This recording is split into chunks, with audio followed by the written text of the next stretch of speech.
session, I would like to invite Dr. Pankaj Nand Chaudhary. He is a senior consultant at Max Super Speciality Vaishali. And along with him, Dr. Gopesh. Sir is a pathologist in Ghaziabad and treasurer since many, many years, as far as I remember, of API Ghaziabad. The chairpersons kindly introduce our speaker.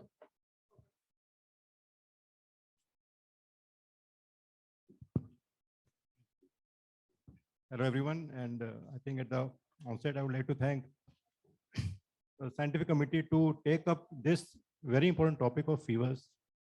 I would say it's a fever symposium and we are looking into various aspects of fever. What physicians are left with, I think physicians are left with fevers only, because I'm working in a corporate setup and any pain abdomen goes to gastroenterologist, any headache goes to neurologist. So I think we are left with fevers, and I think we should give emphasis of keeping this topic in every physician forum so that we should be aware of all the issues regarding fever. Next speaker is Dr. Anupam Prakash, and I'm thankful to Anupam Prakash that he accepted my invitation on a single phone call only, and very high of Dr. Anupam Prakash.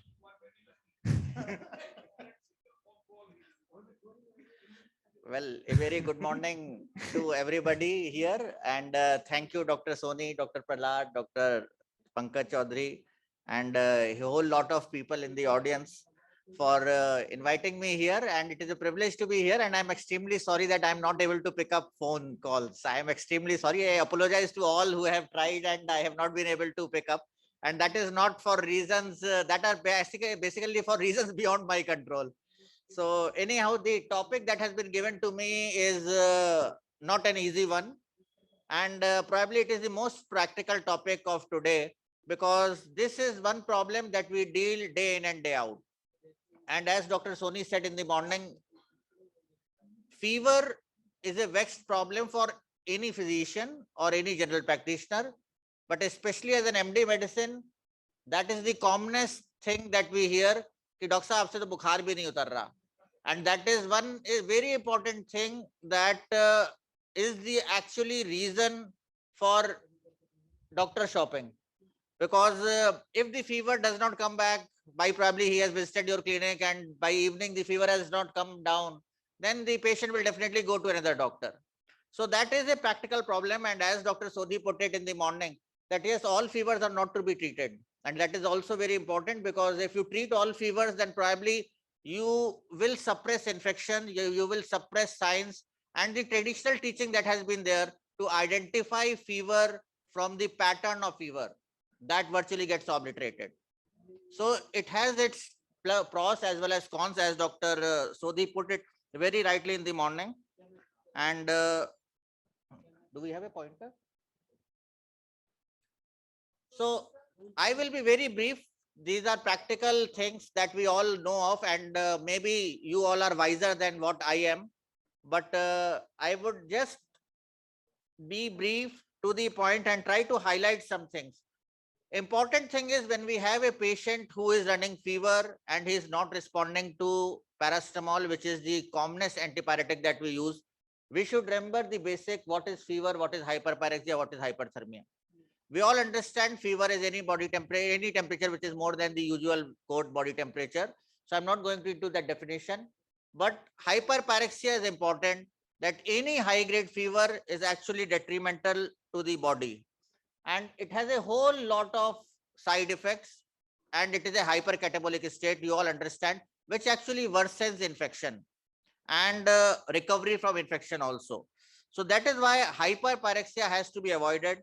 So that is defined as a temperature more than 41.5 degrees centigrade or a temperature of 106.7 degree Fahrenheit.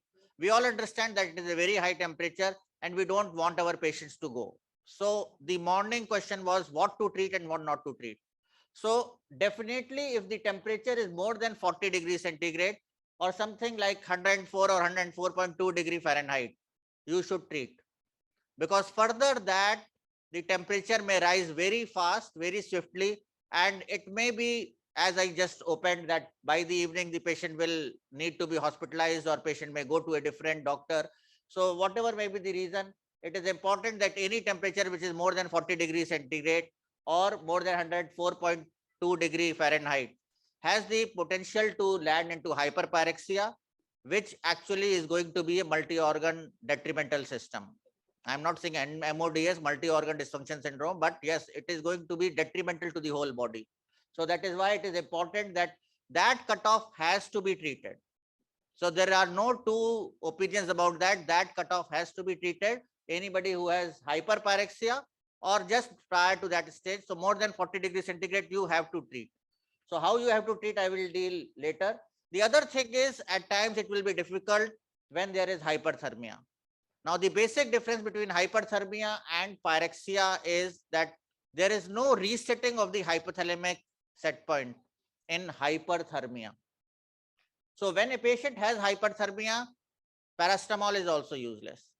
So even if you upstage the dose of paracetamol or you add NSAID, you will not be able to bring down the body temperature, because hyperthermia is basically heat production which is in excess than the rate of dissipation. So how do we actually identify it? This is important. So the skin is hot and dry, so there is no perspiration. That is the way actually body loses heat. So the skin has to be cold if the sweat is getting evaporated. So if the skin is hot and dry, you have to be very careful. That means the patient is likely to be in hyperthermia.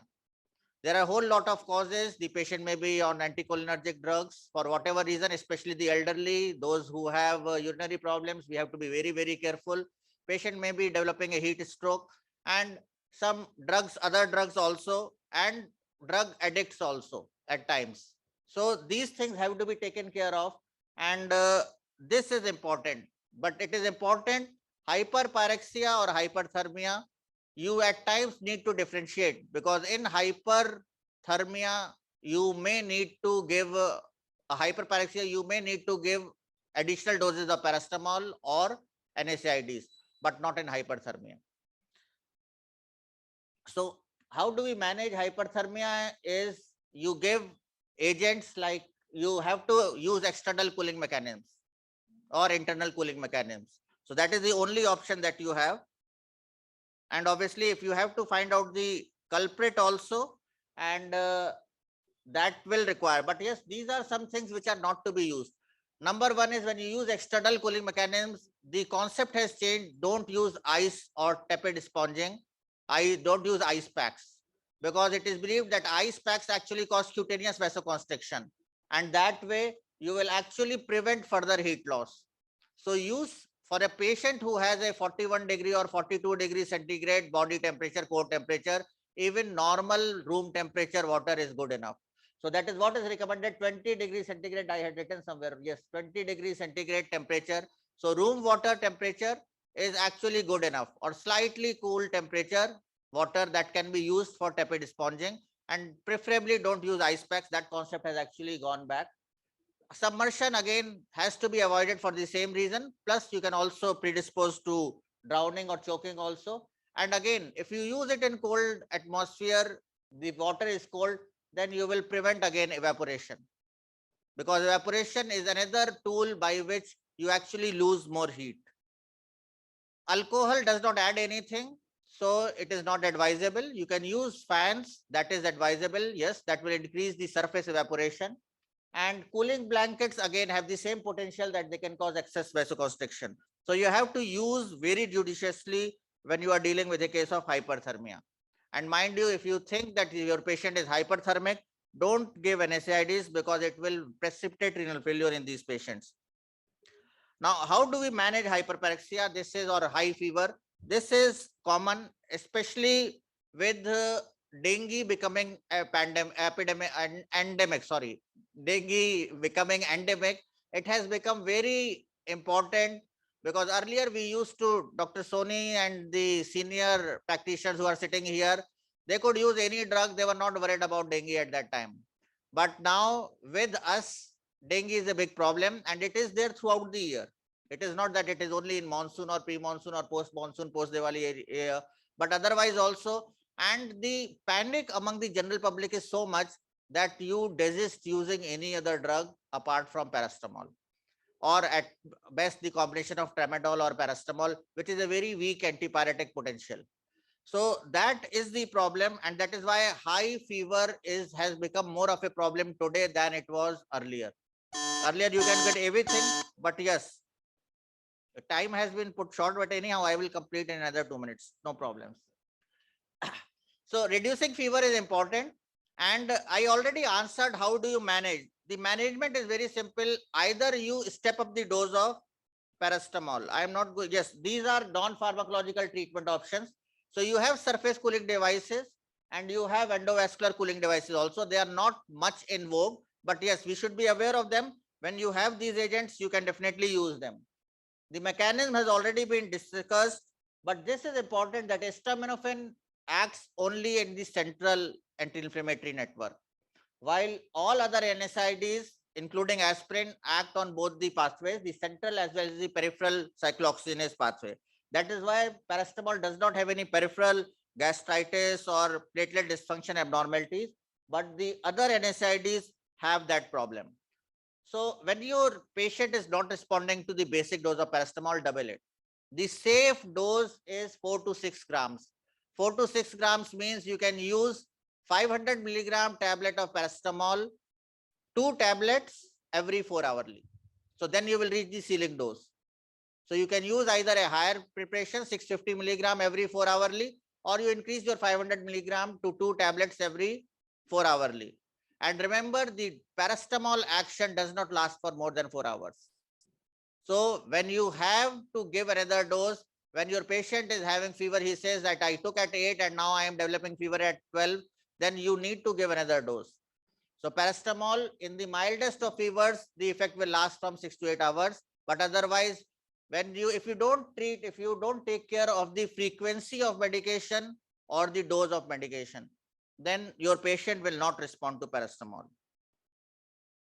Advantages, we all understand that there are a whole lot of advantages with paracetamol, and but you should remember that it will not bring down a temperature of more than 40 degrees centigrade at any cost.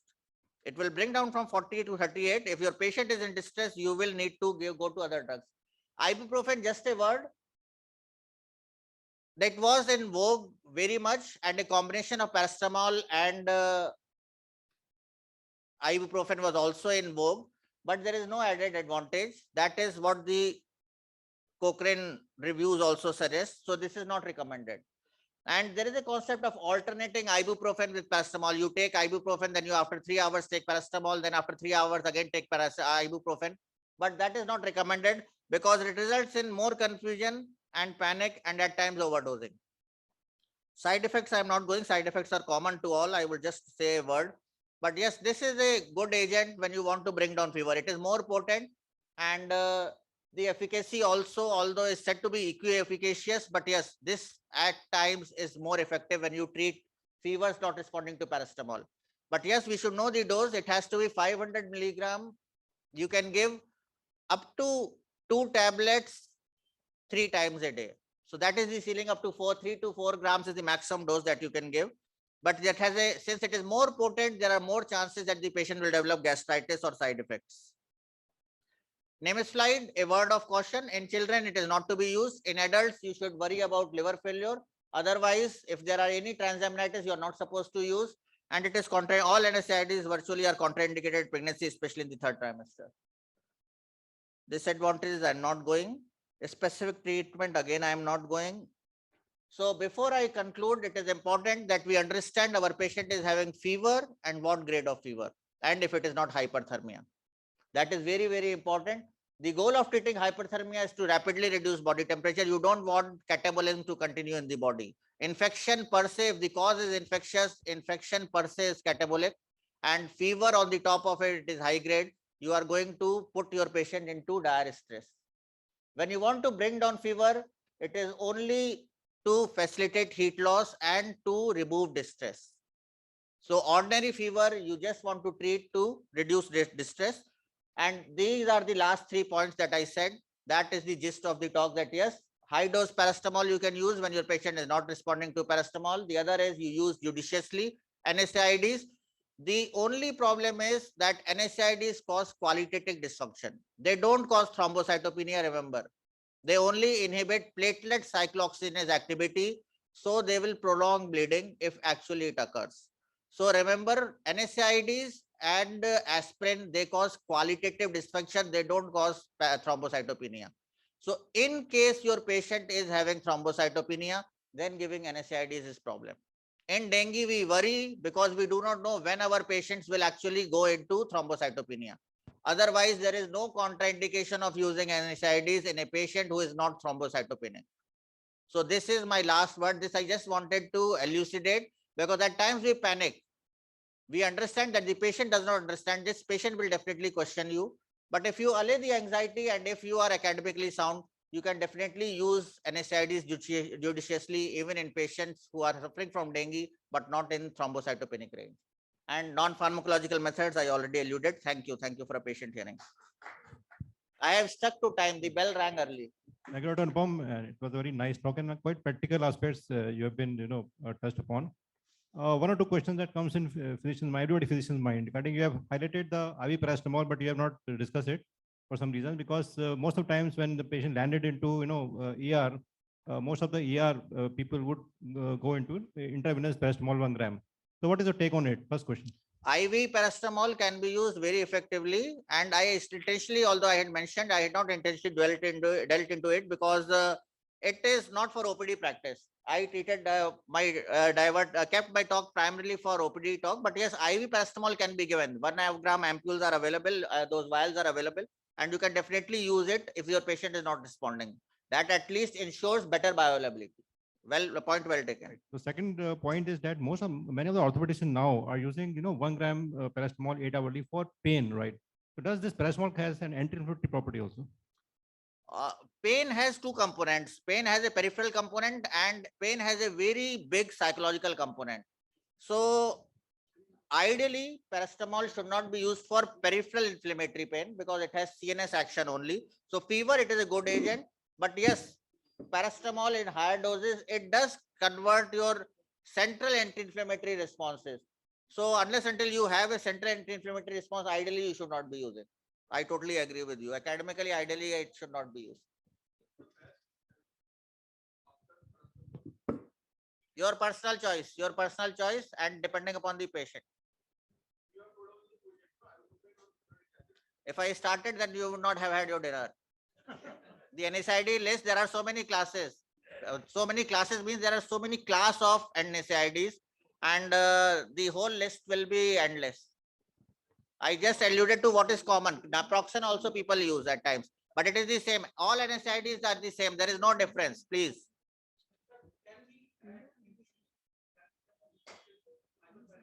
Yes, hyperparesia, yes. That is what Dr. Pankaj said. You can use oral bioavailability is ensured when you use IV medications. Definitely you should use if your patient is in distress. Yes, sir.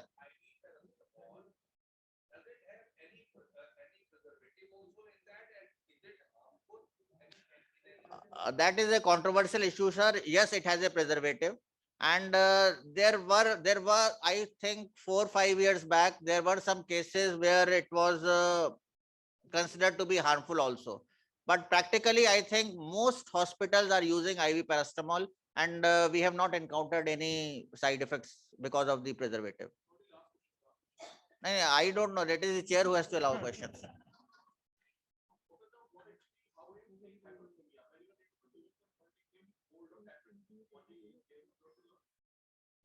It's actually a huge topic. There are a lot of, Dr. Anupam has highlighted that Yeah. external causes, the internal ways to treat. So I think it's a big.